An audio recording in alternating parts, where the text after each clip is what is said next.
literally started the commentary recording and this film at the same time. It just says ITN distribution, which is kind of funny because that's also something that exists.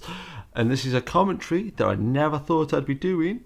And the reason I never thought I'd be doing this commentary is because I didn't know this film actually existed until about 2 weeks ago, or even a week ago. But I just got the film this morning, and there's the title card just come up, Leatherface.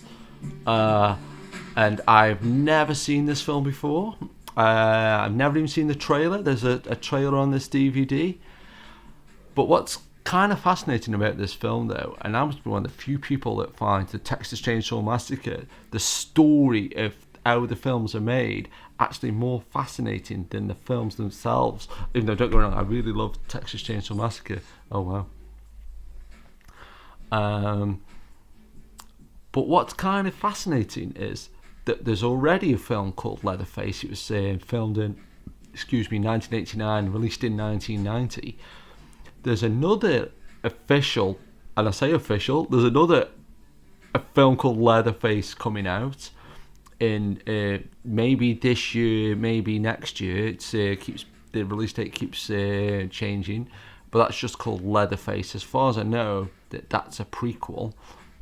And then there is this film. The two guys fighting in a wood, which is, I'll tell you what, one thing, it's not boring. I'll give it that. There's a lady there running in the snow, being chased by. That's kind of fascinating there because there's Leatherface, and he's carrying a toolbox and looks like a lump. I think they've got a lump hammer's mini sledgehammer. But Tobe Hooper directed a remake of the Toolbox Murders. And I was going to say about this film, it's actually apparently this is another film called I should have wrote down the title, but apparently it's got an alternate title. Oh no. She's being filmed? What the hell's going on? This film's got another title. It's called I don't want my phone, 1 second. Looked like Leatherface was going to let her off there. She was being recorded.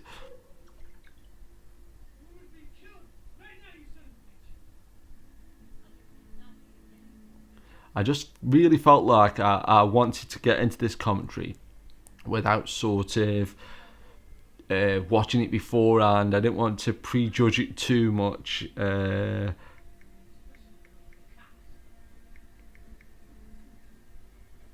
Faux leather it's trying to finish my search off.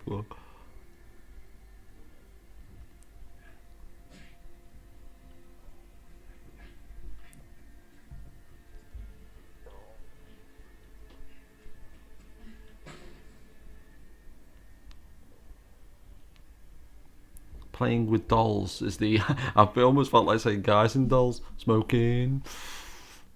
Anybody who's listened to more than one of my commentaries will realise that I've got a bit of a bee in my bonnet, even though I don't smoke. I'm always amazed at films that do and don't have smoking in, so already this film's sort of gone up in my estimation. Oh no, she's tied to a tree. I wasn't expecting it to start in the snow. Look at that. The wires are stuck in her arm. What's really funny though, the original films are known for being quite gritty, even sort of up to the Platinum Dunes remake. But this is crystal clear. Obviously, they're sort of tied up next to a tree and stuff. Well, she's tied up to a tree basically. But what's so fascinating about this film is because, and I'm so glad I got the DVD. Oh, that's a security camera on the tree. I thought it was somebody holding a camcorder at first. That's an interesting development. But what I'm fascinated about this film for even if it was more or less just a blank screen, is the fact that this film actually, I'm literally holding it in my hand now, and the creepiest ASMR video in the world. But I can't believe I'm holding a film here that says Leatherface. There's a picture of a guy on the cover that looks like Leatherface. He's holding a chainsaw, and it says the legend lives on. And as far as I can tell, just from the little tiny things I've read on, like I've literally read like about a paragraph online, and like I say, apart from when I saw this the other DVD in the other day, in as me say, I haven't even been drinking, folks. Actually, speaking of which, I'll just drink my coffee, or I'll have a sip on my coffee.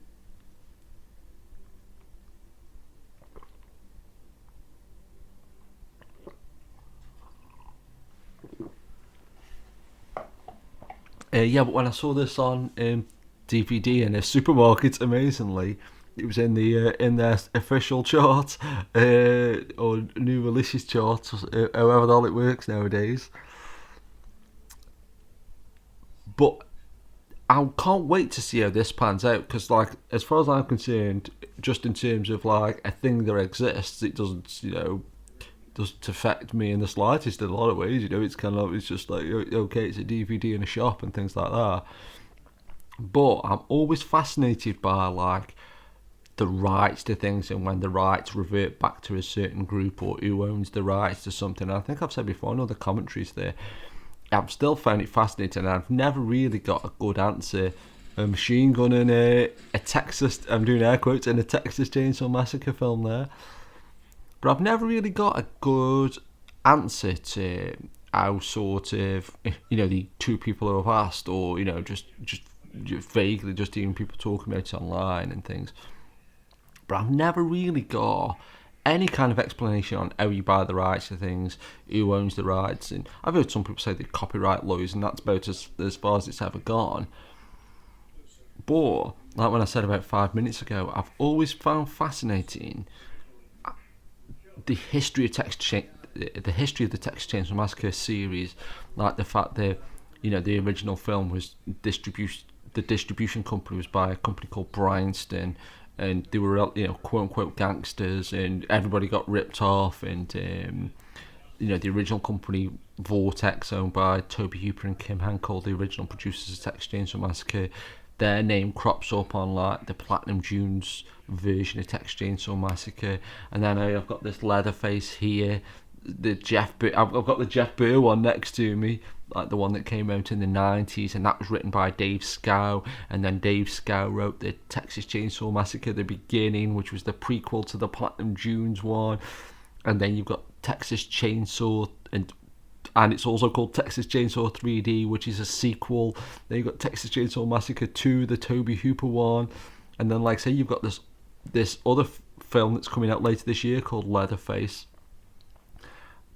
And just watching this, like I say, I'm just watching that little thing where, quote unquote, Leatherface is holding like a toolbox, and that's like, like say I'm notorious for things like that. Like say I'll be like, oh my god, Tobe Hooper did that, and but like what I said, so it'd be interesting. Like say this is, like I say, as far as I know, this is a completely different film. There was never no intention to it being called Leatherface. But that's what I was saying, that like, this will be so fascinating to me now, just from a purely geeky perspective, that I can't wait to see what happens with this film one way or the other. Like I say, if this film sort of just can stay on the shelves and nobody does anything, like I say, just as far as my everyday existence is concerned, it's like, great, I've got another film called Leatherface on the shelf, and I've give the people who made the film a few quid or something, however it gets broken down at the end of the day. But just in terms of the Texas Chainsaw Massacre series and people like Tobe Hooper and this prequel and any future remakes and things like that, and not just remakes of the Texas Chainsaw Massacre series, because again, I haven't seen this film all the way up. Well, so far I've seen 9 minutes 49 seconds of this film, and there's a woman, and she's in like a motel. Looks like the motel from In the Mode of Madness, talking about coincidences. yeah, so I've only seen just over 10 minutes of this film now, and like I say, apart from just looking at the box, that's pretty much all I know about this film. And the fact that it was by ITN, well, ITN for anybody in the UK is one of the big news sort of networks. Like these sort of, there's a news program called News at 10. It's like the big news program on like the main channels for most people. So it's kind of funny that like it's already got all these sort of inadvertent references to things that I already know. But if this film, and like I say, it could very well say copyright Vortex at the end of it or something like that. So I just don't know.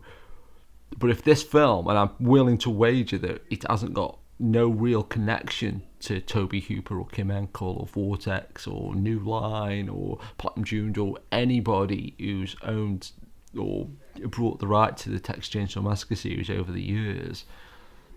But like I say, not just that series. If this is completely independent, and obviously I'm just theorising here, but if this is nothing at all to do with being an official film, and this can stay on the shelves and not be withdrawn or anything, I really think that's going to put such a cat amongst the pigeons in terms of just everything, because I've always kind of liked, and it kind of goes so much against my principles, for what do quote unquote principles, because I do like to think there are like these small independent companies, and I do quite well, not even small independent companies, even like say some of the biggest companies ever, like Disney or Lucasfilm or whoever. I think if somebody's come up with an idea for something, they're entitled to every single penny that they're entitled to. And it always kind of makes me laugh when people say, oh well, I've downloaded a film and it doesn't matter that I'm ripping off some huge studio. That Lexus there in the distance, I'm not sure. I have to go on Car Movie Database, like this me on Car Movie Database. But it's rain. That's one thing though, because I always never associate it raining in America apart from in like movies. But there's I always think this is such the weirdest phrase. A guy I follow on the internet called Adam the Woo, and he does a daily vlog, and because he travels all across America, and he wears a Texas Chainsaw Massacre. He wears a Tessica. Flipping hell! Honestly, folks, I haven't had a drink for about 2 weeks. What the hell's wrong with me? But he travels across the country a lot, and he just completely fluke wears a Texas Chainsaw Massacre shirt. But quite a few times, because he vlogs every day, and he'll be posting from like the middle of nowhere, and like the weather will be foggy and raining, and so it kind of feels like a real thing. But yeah, I really think this will completely change the landscape of not just actually that's what I was going to say, but yeah, it always kind of makes me laugh out, and I'm sure people just rationalise it just purely for the sake of it, but they'll download a film and go, oh well, it's Disney or whoever, it doesn't matter if I do them out of a few quid. I don't know, don't get me wrong, like most people who are quite high up at Disney, or just using that as an example, but some of these these films that make millions upon millions of dollars, and I love how people go, well, doesn't matter. And like, I know over the years, everybody at some point has downloaded or watched a pirate film. But at the same time, I've always thought, even though for the vast majority of my life, I've never had much money, but I've always thought if there's something I really want, even if it's my last few quid, I either watch something on, 99.9% of the time, any film, like a John Carpenter film, or Toby Hooper film, or Friday the 13th film, or Lucasfilm film, or Star Wars film, if there's any film I've wanted to watch, and especially the first time, I'll go see it at the cinema, buy it on DVD. I'll buy films again that I've brought multiple times. And so, say with a film like this, it's kind of, and like I say, if this doesn't get withdrawn, like I say, I was actually amazed it was still in the supermarket today when I brought the DVD. But it'd be so fascinating, and it really is kind of, I said this on another video, but it's especially pertinent with it being a quote-unquote Leatherface film, but it's really kind of killing me pig that sort of, there it's kind of, it hasn't, it's kind of like, I find it dead exciting in a way that sort of like, how is this film managed to? Because, like I say, and I'm no copyright lawyer, I'm no attorney or solicitor or something, but I don't know how, like I say, because it's about Lucasfilm, but there was a game that came out recently, and I was amazed that the people who made this game didn't realise that like they were trying to make this Star Wars game. And then when Lucasfilm gave them a cease and desist order, they were like, "Oh, why can't we make our own Star Wars game?" It's like, well, and it's like with this.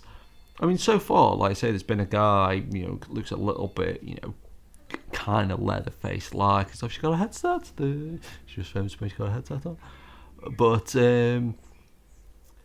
yeah, that sort of, so far, if this had just been a film that I just stumbled on like a horror channel, or if I just walked in now and it was just on like how it is now, that sort of, I wouldn't have thought, oh, this is new text change. I mean, I would have not necessarily thought it wasn't, but so this film in and of itself so far, like I say, we're only just 15 minutes into it, but at some point, cause I say this film had an alternate title, and somebody somewhere must have said, oh, let's call it Leatherface, and let's put Leatherface on the cover. But, and again, I could be going off half-cocked here, if this film is official, then that's fine. I mean, obviously, that's, it's official, and that's okay. But if this film isn't official, I can't believe that some office or some conversation somewhere happened on planet Earth, and I've said this loads the last, say, 6 or 7 months, but I honestly feel that I'm in some kind of Truman Show. Not really, but if somebody said to me now that, oh, you're part of like a hidden camera experiment, we've been playing loads of practical jokes on you, it's some of these things that have happened in politics, or some of these things that have happened with TV shows, or some of these things that have happened with movies, or something, I'd be like, oh, makes sense now. But I never thought I'd see a film that was so, I guess I'm done with, it's weird because like this is so up my alley, it's not even funny, like, and again, when I was saying about like it I think sometimes it's really fascinating when you find yourself being doing things that contradict what you think and things. But I've got this, like, say when I was talking about like small, I like these really small independent companies that have got like only 2 pennies rubbed together. Then I really love these huge multinational corporations like I can't wait to go see the founder, the Michael Keaton film about McDonald's. I've always found McDonald's fascinating, and it kind of dovetails in perfectly with like horror movies, because like when New Line were buying like Texas Chainsaw Massacre and Friday the 13th, and it was almost like they try to make the perfect hamburger almost, and they could just release these films over and over and over again, release sequels to them and things like that. And I've kind of just loved how business works, even though, like, say, I mean, like, I don't know anything about business or 99%, but I've always kind of loved the Toyota Corolla. Maybe it was a Toyota that was in the distance, and that's she just got inside this Jeep. I saw a fake Land Rover today on the news. It's called, what was it called? Land Flyer or something. So it's like you can even rip off cars, it seems. I was having another quick sip on my drink. Toyota Commando? They aren't called that, are they?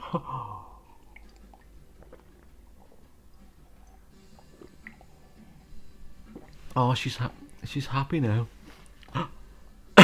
Oh, that's funny, that the way there's a gas pump there, and it's got a little arrow pointing to where the actual fuel cap is and stuff. But yeah, I'm tempted to say the word blatant, but like I say, I'm always fascinated by sort of, and again, anybody who's listened to more than one of these commentaries knows I love Cannon, and Cannon were crazy. They pulled guns on people, like like when they're making like Delta Force. I think Maham Golan pulled a Uzi on somebody to make this guy fly his plane and stuff, and they did all these crazy things, like they didn't pay people, and but I absolutely love Cannon, like Maham Golan, Globus, like two of my heroes, like kind of thing, and grew up on that, and love exploitation movies, and I wanted Grindhouse do really well when that came out and things like that. But with this, at least with like say Cannon, when they were like wanted the rights to like master the universe, they did at least attempt to, I think they sort of tried weasel out of not paying or something like that, always Leatherface in the snow there, or a guy that kind of looks, even his jacket looks a little bit like the new Jason, the new Freddy, Freudian slip, right, the new Jason, and I say the new Jason was 7 years old now, the Platinum Dunes. What's always funny as well, this is one thing I was going to say, but even when I've seen the film loads, when I do a commentary, the first 10 minutes or so, I'm always like, yeah, whoa, yeah, see you later, and all this kind of stuff. So I barely know what's happened. But with this film, like I say, I literally press record on this recording software, and I press play on this DVD, and so now I feel like my brain's going a million miles an hour. That I'm like, what's going on? What's happening? What have I just said? Have I said all the things that I want to say and stuff? So it's like, but yeah. So somewhere, I think this is where I was about 5 minutes ago. But somewhere, at some point, somebody had the conversation somewhere. If, like, say, providing this isn't official. Like I say, I know I keep repeating myself, but I just feel like it bears repeating over and over again. It seems the same bear repeating this woman's just driving through some woods. But so this film, they had this film with, as far as, like I say, with a little time, like I say, I wanted to go into this blind in the sense that, like, I didn't want to be swayed one way or the other. I didn't want him to suddenly, sort of go, oh, it is Leatherface, or it isn't Leatherface, or oh, it's just a total rip-off, or, I wanted just to see how much of it I just took in, like, at face value, like, giving benefit of the doubt kind of thing. But if this, like, say, from what I can gather, this is nothing at all to do with, Texas Chainsaw Massacre, or Leatherface, or Toby Hooper, or Kim Henkel, or anybody like that. And I'm always fascinated by, like, the last couple of days I've been watching that David Lynch clip where he's talking about he could have directed Return of the Jedi, but he said no thanks to George Lucas kind of thing, thanks but no thanks sort of thing. And I've always was fascinated what happened in that room. What did George Lucas say? What did David Lynch say? What did he see? What they said, he went out for a meeting and stuff like that. Or they went out for a meal, I should say. What did they have? Eat a salad, apparently. If you listen to the clip and stuff. And so I've always and I think I mentioned on my Texas Chainsaw Massacre commentary that I read a story once that Gunnar Hansen, the original Leatherface, maybe they should have called this film that, the original Leatherface, and Marilyn Burns, who was Sally, and they said they were having this meal in London, like eating bangers and mash, and I was always really fascinated by that conversation, like, what did they say, what did they have drink, what was there an open fire, what was the weather like, and stuff like that. The weather's quite sunny, by the way, folks. It's 68.4 degrees Fahrenheit on Wednesday, January 25th, 2017. Yeah, so I just try and picture the meeting. She's seen a guy in a wood with an upside down American flag on his baseball cap. Run lady. So yeah, I can't believe, even, like, sometimes, like, when if you have jokes with your friends, or if you've been drinking or something, you have, like, some crazy thoughts, or when you've not been drinking for that matter, and you have a fine, and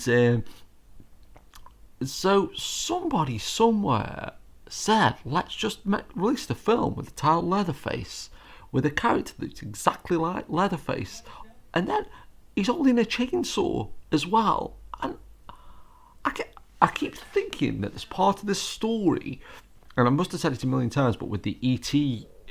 Cartridge scandal is the one that always springs to mind. I always feel like there's part of that story that I'm missing. And it's like, we couldn't sell these ET games, so we just buried them. It's like, okay. And I always feel like there's part of this story that I'm missing, and it's a bit like with this. The camera's a bit leery there. But it's a bit like with this, even though I've only been aware of this film for a couple of weeks, 3 weeks maximum, but I'm pretty sure it's about 2 weeks. Or like maybe even a week for that matter. But basically not very long. But even though with this, just in my mind, gestating, is that the right phrase? I don't know. But I keep thinking, oh yeah, it's because they've changed one letter in the spelling, or it doesn't really look like Leatherface, or it's something that it's a gun that looks like a chainsaw. It's not a chainsaw. But like I say, I'm literally holding the box here now, and it says the legend lives on, which pertains that it's sort of it's talking about stuff that's happened before in the world's most ruthless serial killer, as if there's some history to it and things like that. And like I say, even if I covered up where it said Leatherface, if somebody said to me, "Oh, what's this? Some artwork for?" I'd say, "Oh, it's some Texas Chainsaw Massacre spin-off, or it's just some Texas Chainsaw Massacre sequel, or some alternate cover art that I hadn't seen before." But when it's saying Leatherface on there, it just seems like... Sorry, I feel like I'm going to sneeze. I don't really ever seem to sneeze when I'm doing commentaries. That's not strictly true, because I sneezed before I did the commentary. That for a brilliant news story. That just looks like somewhere Adam the Woo would find, actually, to where Adam the Woo. Sorry, folks.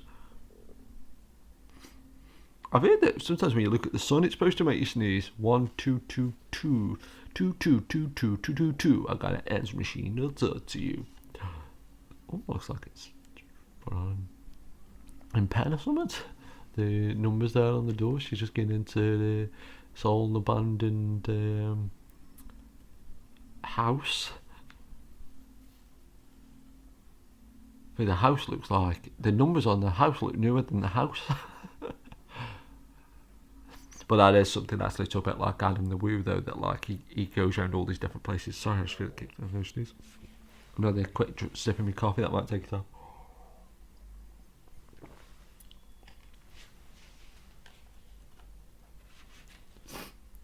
Yeah, but Adam the Woo finds these brilliant, like, abandoned houses and it just looks like one of them. Interested to see the filming locations for this.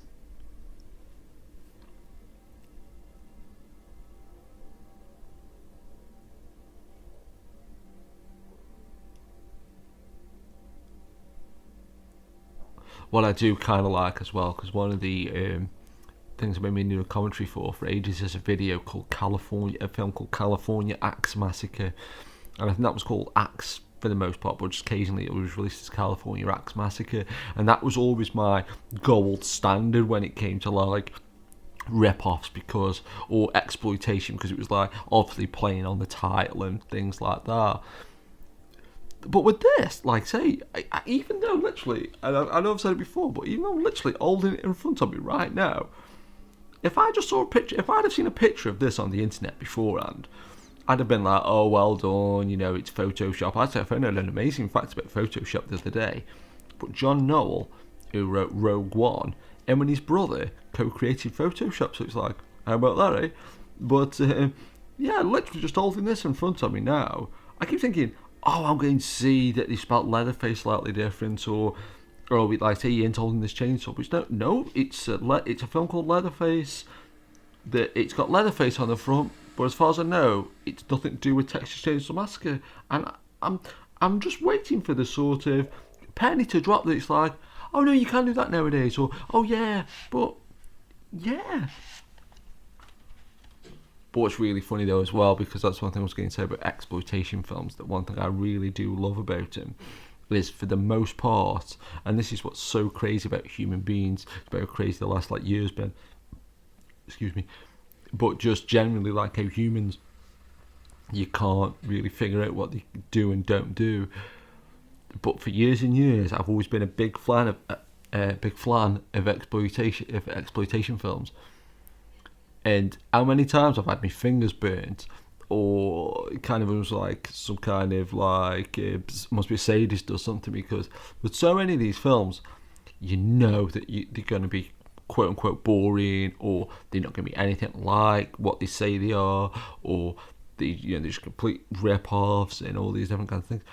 And then it's kind of like, I still, you think, oh yeah, I just thought to myself, this film won't be particularly good, but I was really fascinated to just see it. And I think with this though, and like I say, a week from now, 6 months, a year from now, depending on what's happened with this film, and I almost never have brought things to be oh, this will be worth something in a few years. Don't get me wrong, sometimes when you've had something signed, it's like, oh, I've got something new, it's cool and rare or whatever.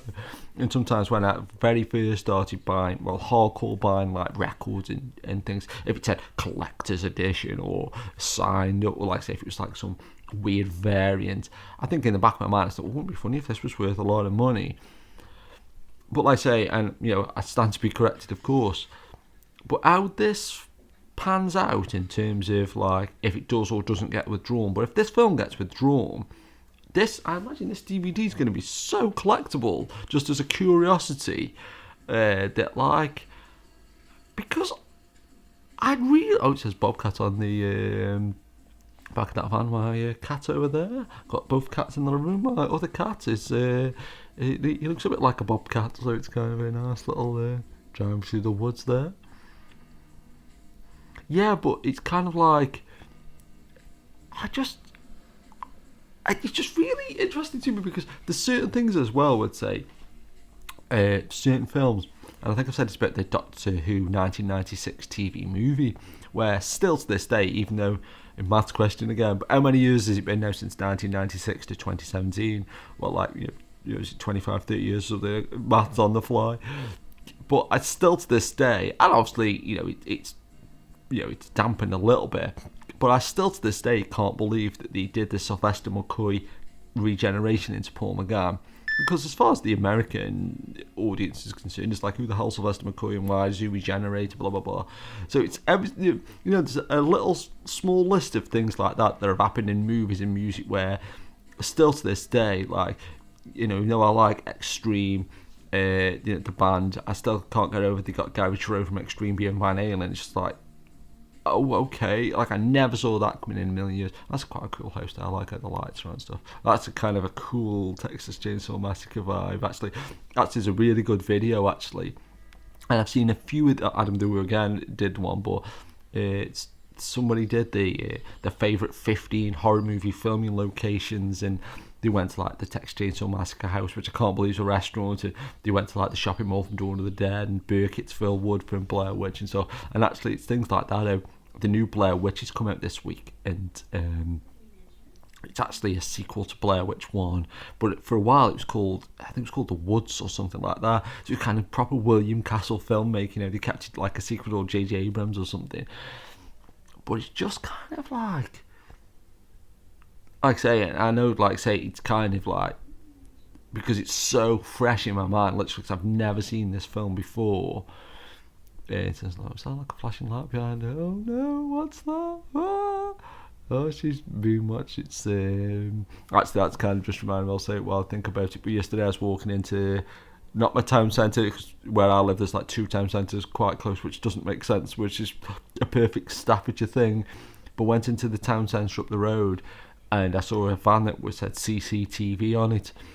And I thought at the time, oh, George Orwell, if you could see that, he'd be like, oh, I was right. And then later that day, 1984 was on TV, and I was like, oh, wow, that's a weird coincidence. But, yeah, she's being filmed there, so it's got that kind of, what's that horror film at CCTV? I think it's 2000s. Oh, come to me.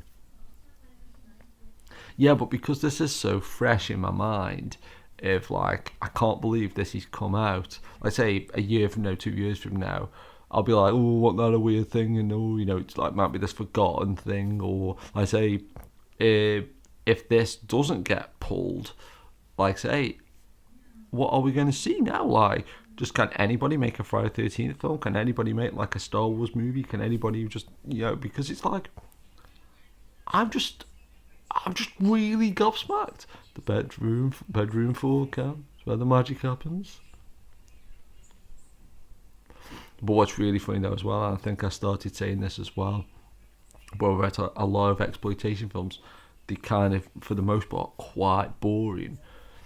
But so far, this has been on 34 minutes, and apart from that little first intro part, I almost feel like, and again, I haven't really been watching it properly, and it's just sort of, I've just been almost like a mere stream of consciousness, just talking, and then just seeing her go from like driving a car around, and she seems quite happy, and she's got a fan, and she went to that abandoned building, and these people picked her up and stuff.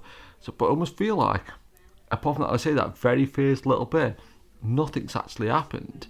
So it's kind of like, what? Like, and this is what's kind of incredible nowadays. I feel like there's some filmmakers out there that do these quite interesting, quirky films on like a zero budget, and they might they might play like a film festival somewhere or something, and you never hear of them ever again. And then I quite like if this film's got made and it's actually in the shops, and it's got like the title Leatherface, and it's got like Leatherface on the front, or something looked like Leatherface holding a chainsaw. And again, it's this kind of weird topsy-turvy world we're living in now, where I thought it was Zoe Bell for a second, the stunt woman from the Tarantino movies, a stunt woman / actress.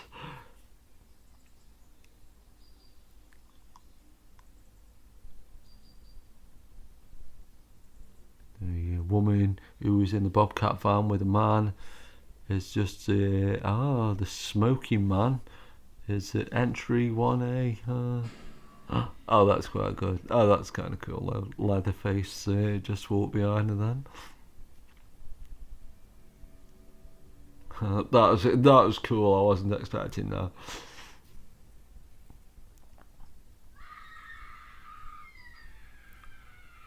Oh no. Oh well. Your battery's running low.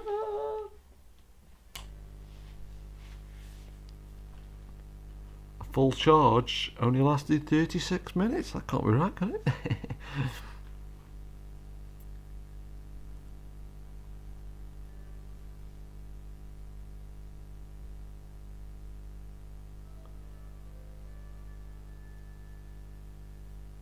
What's funny when that woman just screamed, like I say, because I missed I quote unquote missed the first bit. Oh, what's going on? That was a severed head. I do quite like. There's been actually a couple of new films that I've watched recently where they're actually lit quite bright, and that's kind of cool in a way. That sort of, oh, did you realise those things are bad for you?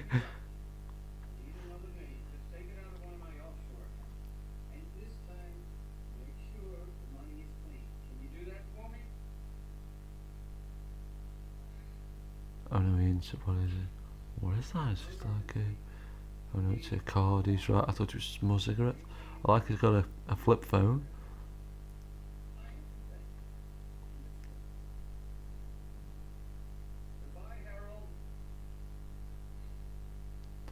Does he live in his mum's basement? My name is Cindy. Oh, his poor name in a jar. Oh, well, that's weird. Oh, he collects brains. That's but that's what's kind of funny in the way that like I do kind of like about quote unquote. I don't want to do quote unquote, but just horror films or just fantasy films generally. Because like now, even like say the 70s or the 80s, if you were a fan of this kind of stuff, you think, oh, I've seen everything, and I do feel like I've seen everything now. Like, you think, oh, I've seen people have their heads cut off, or people be electrocuted, or bodies exploding, and all these different things.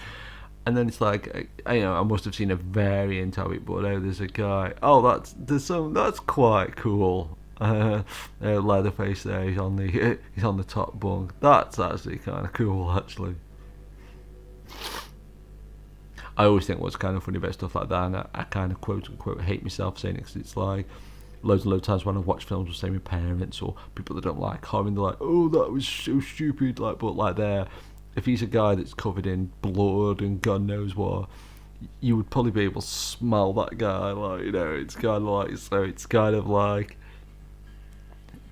do you find, let's just dress up. But what is the craziest thing though is because that first little bit, and like I say, after about 100 commentaries I should know to pay more attention during that first little bit. But I do kind of like, and I think I did it with Mr. Ellen's Opus as well, and there's a couple of commentaries that I did it on where I hadn't really seen the film before, and I do kind of just like that because it's got this real intensity to it in a lot of ways that, like, I'm being bombarded with so much information and try and talk at the same time and watch the laptop doesn't run out of power and all these different things, and so it's kind of this, like, it's like sort of mental workout for your brain that you've got constantly be doing, like, all these different things all at once.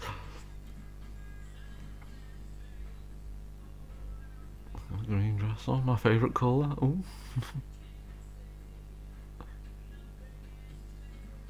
This has got to be one of the craziest films I've ever, like I say, just in terms of, like, if this was just a film that, like I say, I didn't know what it was, I'd probably still find it really fascinating. But the fact that it's got that Leatherface branding, and, like I say, it could be a film that's quote unquote banned in this version. It's such a quirky thing that, like I say, this could literally be like I say, with the internet now, it's probably already on a million people's computers now, and it won't maybe that rare necessarily. But this is such a, let's just have a little dance there. It's one of life's great pleasures, though, just having a little dance in your living room. Trust me on that one.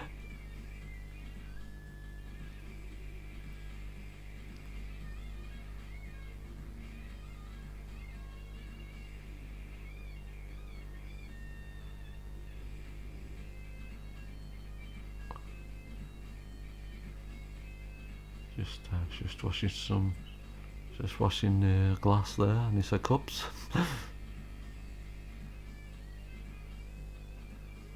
But this is what's absolutely amazing about this film, though. Like, I honestly have no idea what this film's about. It's so mad because you assume that, like it's been on what now, like 40 minutes. It actually just reminds me of the it's got that New Line connection. It reminds me of the house at the start of Jason Goes to Hell. It's a small towel. 4 plugs in the bathroom there. What kind of maniac put 4. Oh look. That's kind of. That's one thing I'm actually. He's took the booze away. He's an alcoholic serial killer.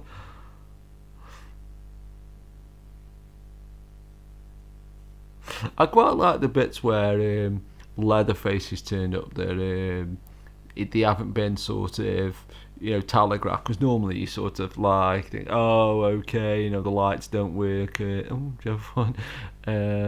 But yeah, the couple of times he's popped up in this house, I wasn't expecting it. That's almost exactly the same as Jason Goes to Hell. That's really similar. Oh no. Won't be the first person to ever put a bottle of wine down and not realise where they've put it down. Amazingly, I don't think I've ever really done that. As far as I know, I probably can't remember. Is he getting in?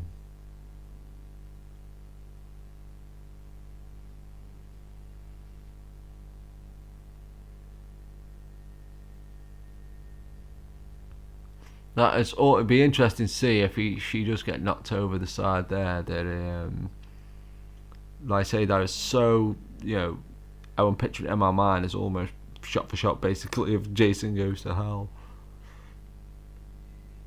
I guess that's the least of this film's problems in terms of it's a homage, I guess.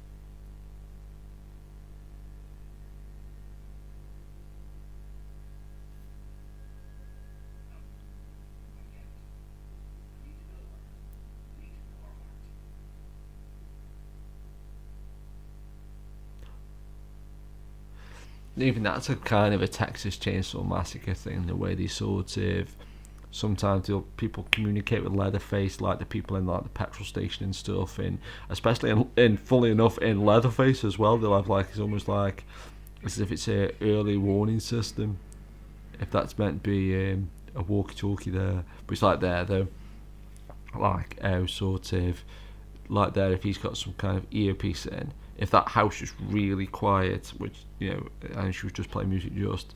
But again, it's sort of, oh, I quite like it. Sometimes it looks a little bit sad. That's quite.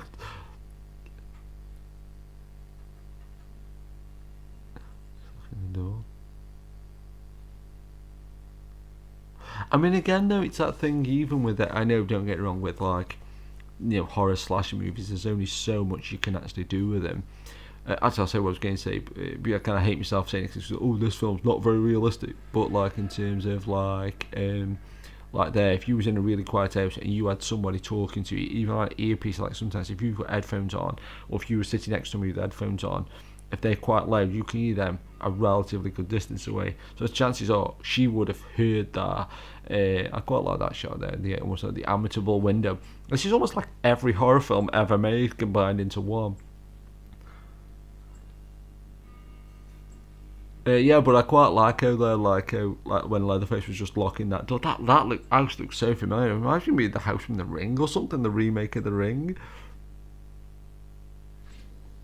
No.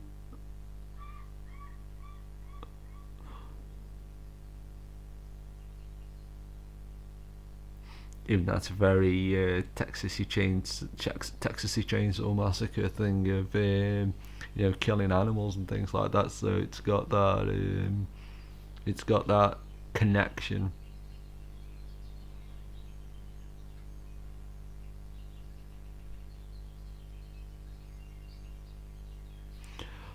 But like I say, it's pretty much the only reason for doing this commentary. But I kind of hate to keep going on about it. But it's kind of almost like, and even that as well, the way the bones hanging up there. That's a very very Texas Chainsaw Massacre like thing. Um, well, that's one bad thing about digital though. They don't look real like that effect there. Like, and I hate myself saying it, but because it's too clean, it's too clear, like oh, is that the so far, and like, again, I haven't really been zoning on it as good as I should be, even though I've been watching it the whole time. Don't think he's actually used a chainsaw, so that could be an interesting there's an eye.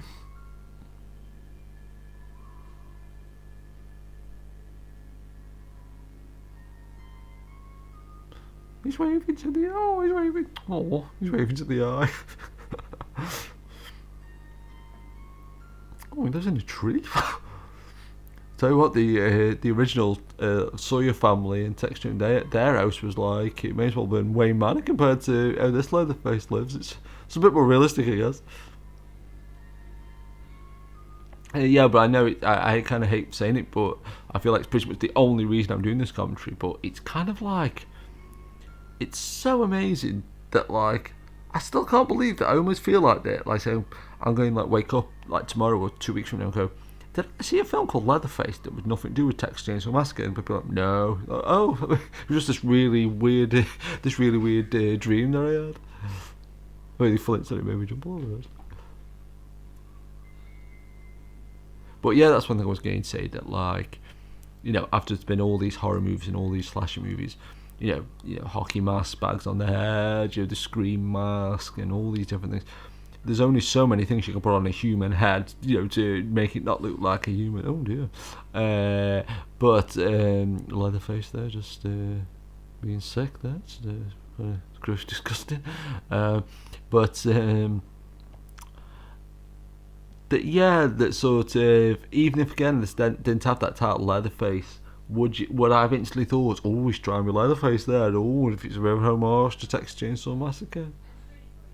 Oh god. She actually kind of almost looks like one the women from the Texas Chainsaw Massacre remake, or the Friday 13th remake with these sort of thick rimmed glasses on and stuff.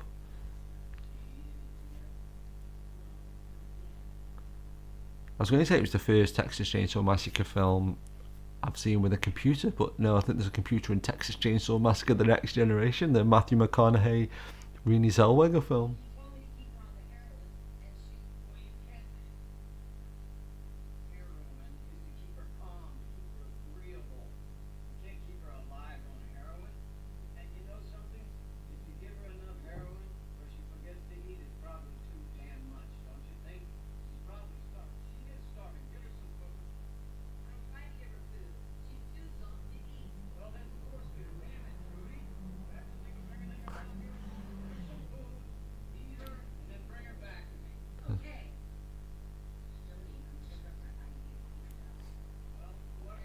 I do kind of like though. That's one thing though as well. That even though like I don't mind these big, huge blockbusters and things like that, that some of these people in this do look like real people, like like especially that man and that woman. They just look like people you'd see outside. I do like how that's a really kind of neat touch though. Actually, I do kind of like that as a concept there. You're so used to just seeing like, oh, the killer outside. I know some other killers in the house. It's not, it's not exactly the most original concept, but how he just appears, I quite like that. It's got a nice little bit of a Kane Hodder vibe to him. This guy was hilarious. It was Kane Hodder, who was coincidentally played Leatherface. I'm sure after I've seen this film, because I've chances I'll watch this film a lot, just because it's so mental. But exactly a year from now, it'll be funny to do another commentary and go, what I learned from watching a million things I learned from watching Leatherface. Not that it'll be more confusing then, because that other Leatherface will be out then, and then I'll have to do a commentary on that one, and then if I did another commentary on this one, then a commentary on like the Jeff Burr one, and it's like, oh. But what's funny, because the Jeff Burr Leatherface, it really is like my a bit of saying about California Max Massacre is my gold standard in terms of it's probably in my top 5 exploitation films of all time, especially just as something to pull off the shelf and things like that, or something to put on my shelf. But Leatherface, the Jeff Burr 1990 Leatherface, is my ultimate horror sequel in terms of like one of the first big horror sequels I can remember coming out. One of the first horror sequels I can remember getting banned in the UK. It's one of the few horror directors that I've actually communicated with online. It's kind of it's like New Line when they brought the rights to it. It's like try and release this perfect franchised movie and things like that, and kind of, and then even the Jeff Burr story. I want my name off the movie. It's kind of got that David Lynch Return of the Jedi vibe to it. Like, well, what did happen in that phone call conversation and things like that. So it's like, that Leatherface, and then this Leatherface, like now, because it's such a weird exploitation film and such a weird concept for a movie, that it's kind of like say a year from now or 2 weeks from now, if it's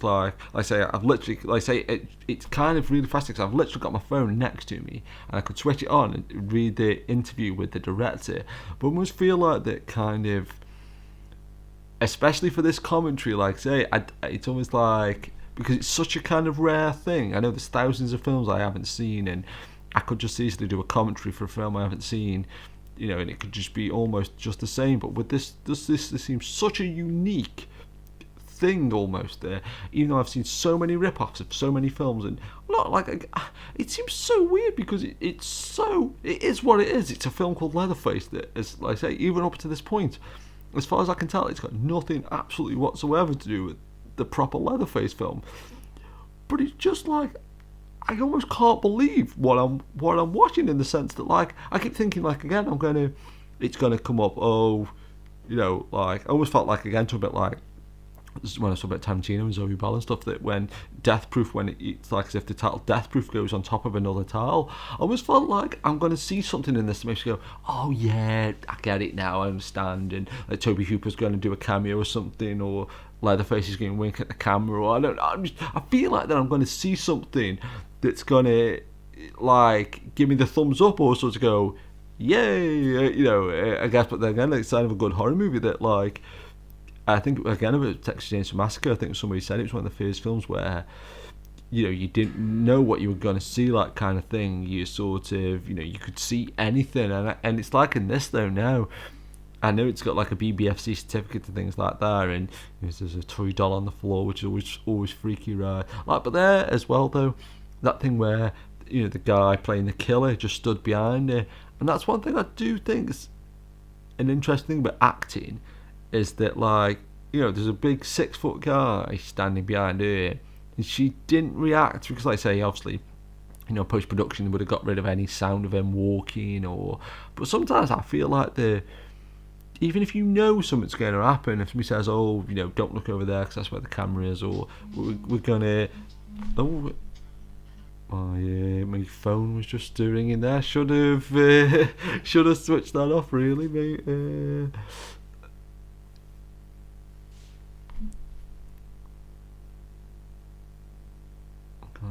put it on silent when it's ringing.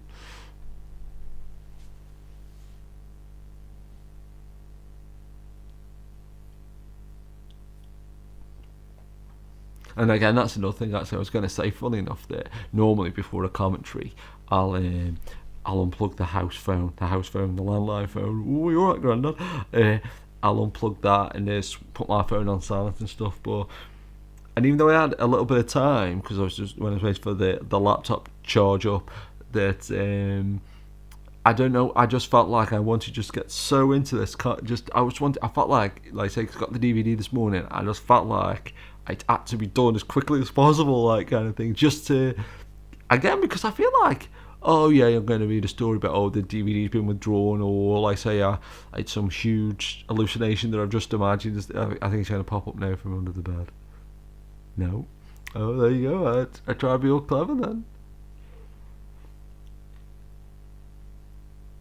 It's got one of the few films. Kind of reminds me of that episode of The Simpsons when Marge, I think they moved to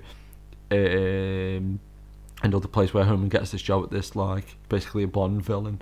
And Marge is at home cleaning, and the house is sparkling because it's like she's got nothing else to do. But I'll say one thing about this film, though. There's not many horror films, especially relatively new horror films I can think of, where somebody is just basically on the south in a house. It's like a really violent Home Alone, which is less violent than the actual Home Alone.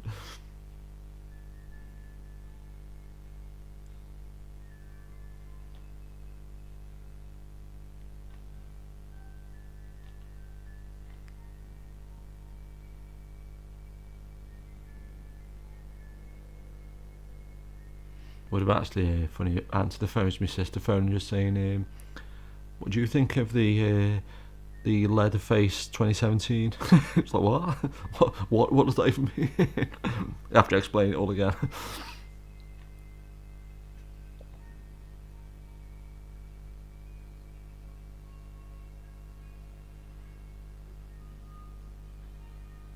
Well, we're nearly an hour into it, folks. There's no turning back now. Unless we deadline.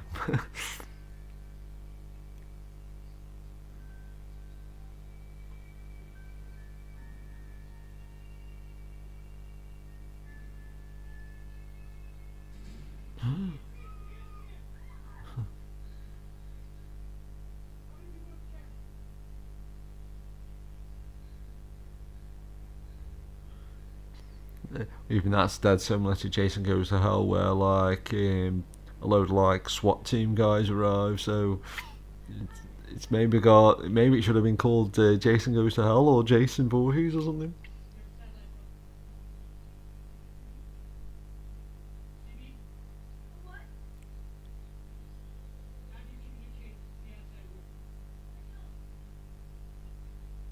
CB, you mentioned CB.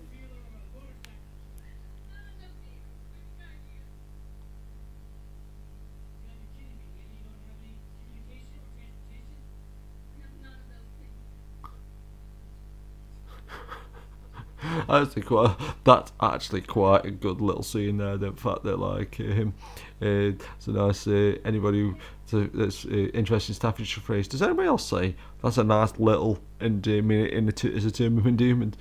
It's quite a nice little scene there because like every time you see in horror films, people say, "Oh, the phone's dead," or "because it isn't working," and people like, I don't know, it's a bit more like sort of, oh, okay, but like I quite like that though. Oh, you've got no communication, you've got no car. It's like, what?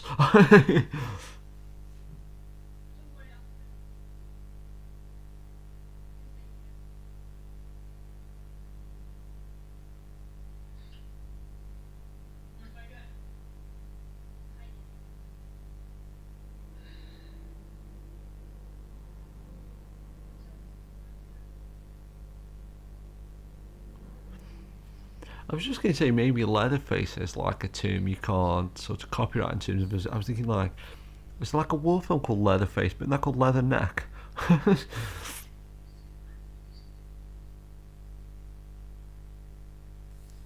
So now a policeman's turned up. So is that the boom? Is that the boom mic there on the? That'd be hilarious if that's the mic. It actually really looks like my little mic stand and my mic. That looks like that's. I want to take a picture of that before it goes off.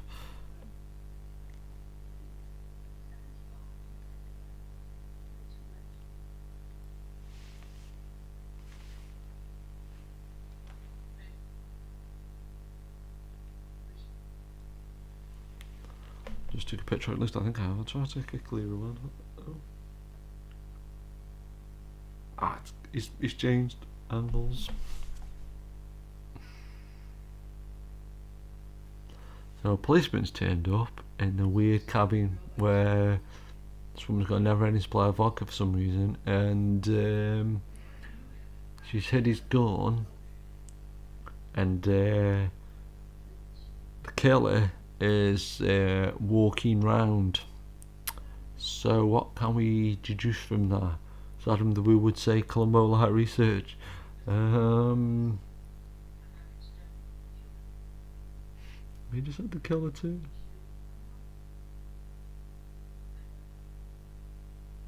Thinking about it though, I guess why would you? I was going to say, if I've ever seen this actually say on anything, Leatherface, copyright, new line or whatever. That could be an interesting loophole that somebody's found there.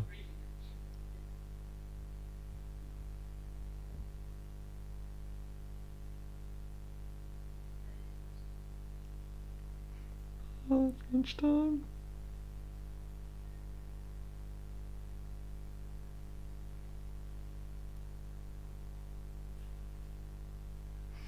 The cameras. I mean, she must know she's being recorded, surely, because I quite like that. I didn't really notice that before. Like there, she's just gone inside that giant fridge, but like there's all these little cameras with the light flashing on. I kind of like. It's kind of cool. Is it bucket a hat?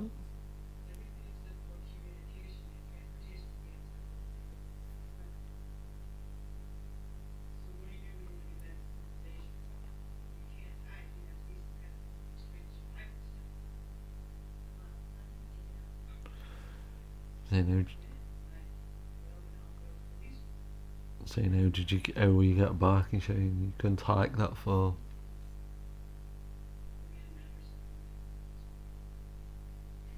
Oh god.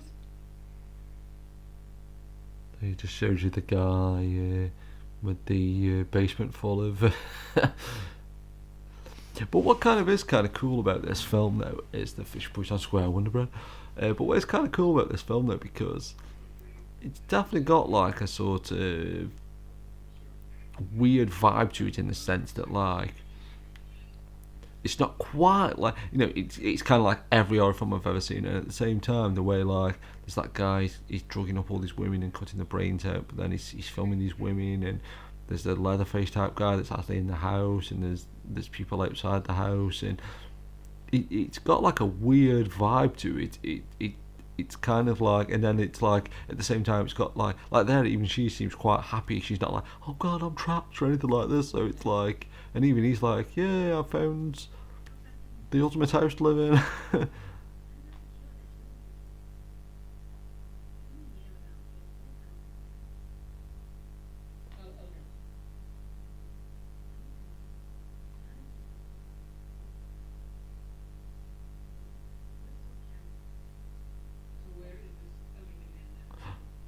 She says there's an elderly man that lives there.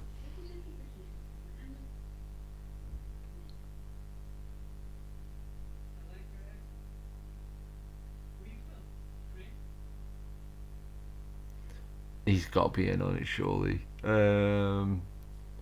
Seems a bit.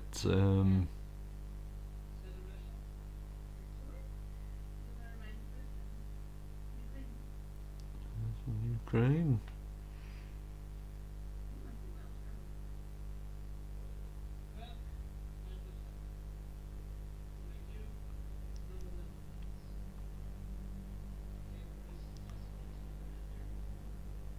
Kind of reminds me of somebody, I can't think who. I feel it, oh, what's his name? Jeff Bridges, the inner space guy. Jeff Daniels was no, Jeff Bridges, yeah, the inner space guy.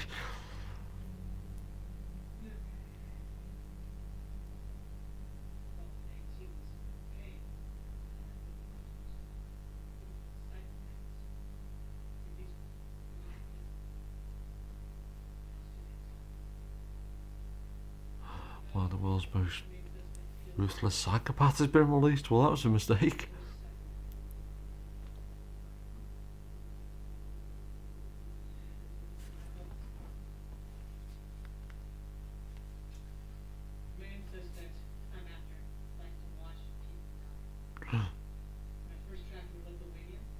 Oh yeah.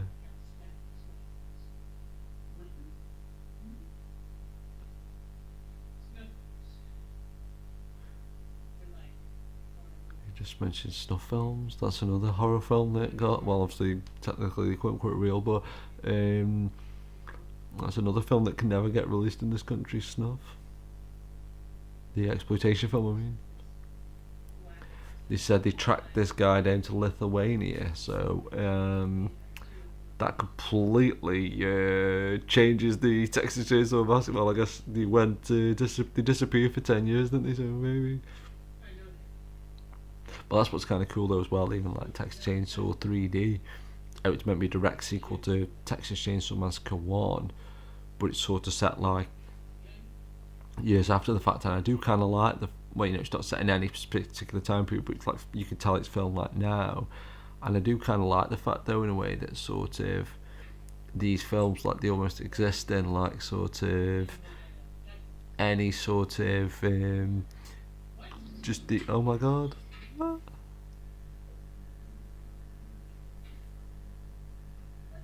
Was it?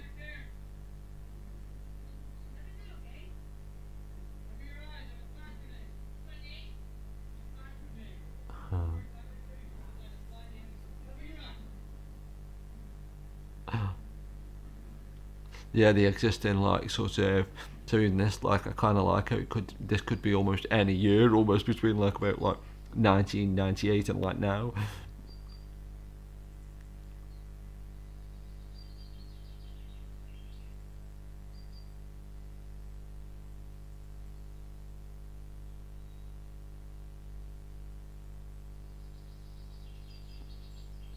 I like how she washed his bulletproof vest and there was a grenade in it, like the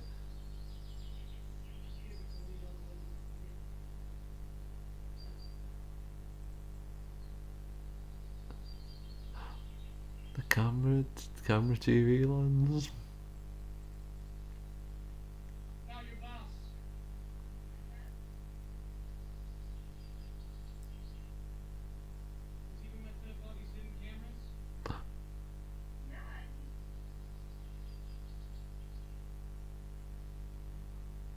What?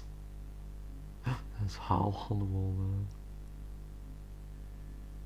She never spotted him. There's like about 1 million of him.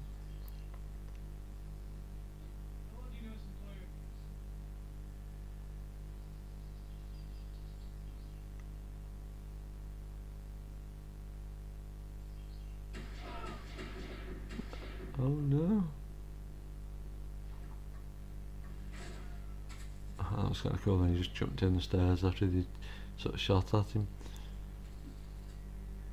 So far, I don't think it'd be that funny if he just uses a chainsaw for like the last 20 minutes.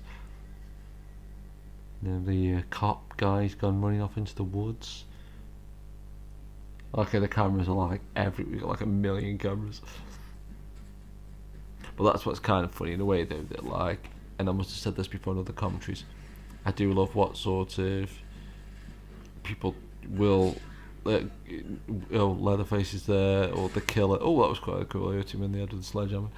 But I do think it's funny what people will and won't go with. They won't let roll or whatever, but or let slide. But like, to me, the most unbelievable part about the actual film itself is like he's got 8 million cameras in there in the woods and stuff like that. It's like, you know, what kind of amazing Wi-Fi or cables has this guy got? Like, he's just set all this stuff up himself, like, you know.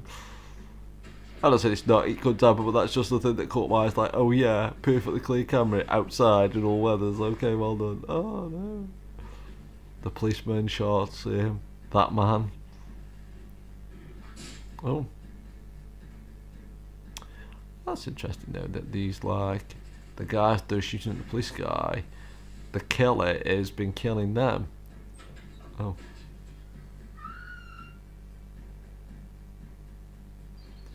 Well, like the killer then just came. That was oh, she left the grenade there. That's kind of cool.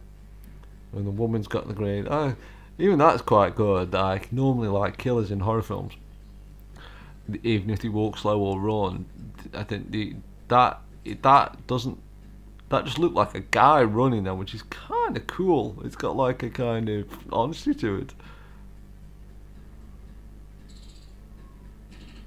But the thing that I do think is funny though, and again, like like proper exploitation vibe to it, but like this whole action scene here, I can't. When you really get spoilt with like sort of the slickness of some action scenes, I quite like that shot there. That's legitimately pretty cool of the killer Jason the was on a big long wide shot like, but yeah, you can see there's a little bit of sort of clunkiness to it, like oh my god. Oh no, it didn't go off. No. Well, that's a shame. Like how you waited just the grenade went. That's something though that it was like it's realistic and it's good, but that's something that's happened in so many horror films now where a bang will go off and the camera will go blurred and you hear like a whistling noise, and even though that's quote unquote realistic and I imagine something similar to that would happen, so many films do it nowadays. It's like it gone from it never happening in movies to it always happening in movies. So when you hear a mic feedback now you go, oh yeah, well done.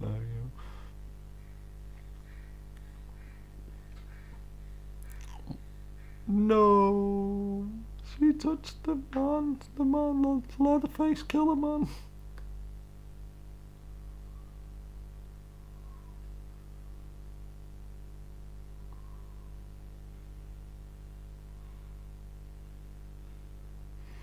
I've got to admit though, what's kind of good about this film, because like say, sometimes when you watch like say a certain kind of horror film like Friday the 13th Freddy film, you kind of think, oh, I've got a rough kind of idea what's going to happen. But because there is that guy on his laptop and there's this killer guy and you've got that cop guy and there was some people in the woods and stuff, it's like, I have no freaking idea, A, basically what's going on, and how, and slash, or, forward slash, forward slash, backslash, what's going on. I quite like that. Oh no, there was a tree there. I quite like that's again. There's been some quite nice little moments in this, like the way that their Leatherface and the main woman are like blind. Oh no! He dropped the woman on the floor. He's got like, is he ill? It's like a survive. He's got a walking stick. Oh, he's been saving the brain. Ooh, what's that? That Wayne Manor in Dark Knight. But again, no, I wasn't quite expecting that. Like I did, like say again, it's got like almost like an aircraft hangar type, and the way there's snow on the ground and stuff. I do kind of like those little things that are a little bit different. Oh, her arm's moving. That's a bit weird. She meant me like passed out. Would your arm be swinging like that? Maybe. I've never been carried by a 6-foot man through the woods. Sounds to be a fun thing.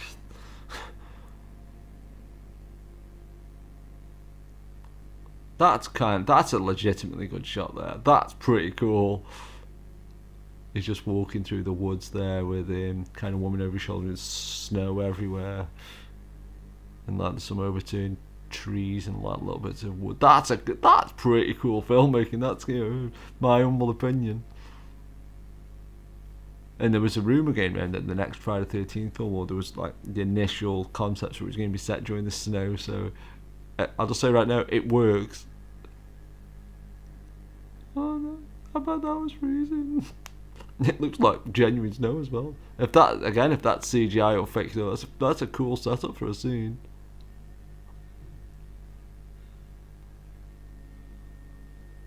basically, if he just pulls the mask off and he's just like a nice guy. Well, oh no, he's lifting up a dress. Oh god.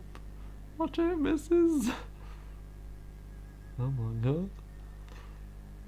Well, this would have got this film banned years ago. BBFC, be careful what you wish to, right? You wish that they didn't ban everything. And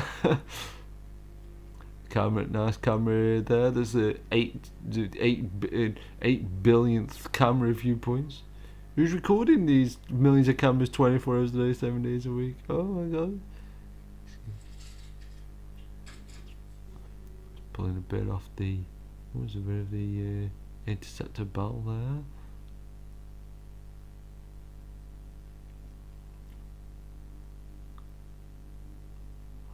Oh god. LMG, what know what he's going to do with that wood?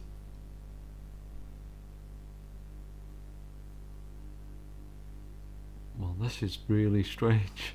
I should have watched this film beforehand. Oh no! Well, that's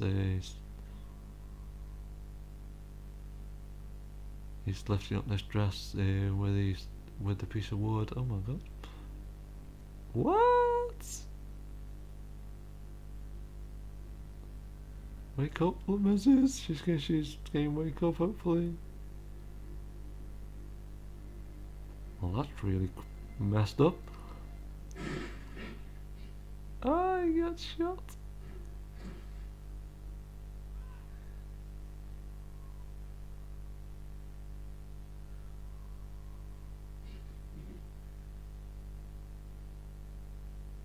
Oh no. He's only got one shot. That was a crazy part to that film. I never thought I'd see a scene where it looked like a woman was going to have a giant piece of wood shoved up, for want of a better phrase.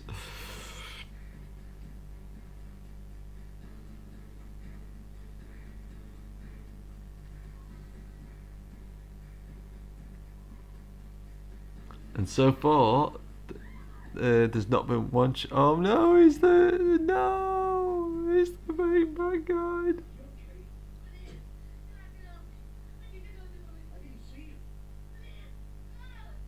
She shouldn't have gone very Ukrainian. That guy looks really familiar as well. Looks a bit like Tom Morrison or something. But I know it can't be him. Oh no! It's faded to black. Well, there you go. Oh, it ended on a. It ended just on a sort of unresolved plot. So she's gone with the guy that owns lived in his mum's basement with women addicted to heroin, and the cop guy is out there shooting at the killer. Music by The Darkest Machines, which is kind of a cool name for a band. Sound design by Sean McCormick. I haven't got a random crew member, but yeah, there we go. Just seen the new Leatherface movie, Killer Mask, by Alan Wood.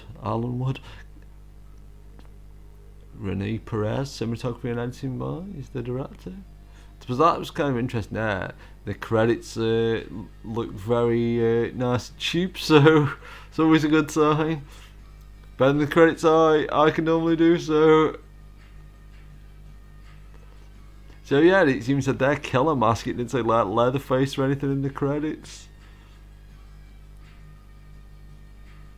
Performed by Rene Perez, also known as The Darkest Machine, so that's kind of funny. So it's the same. Oh, that's kind of cool, actually.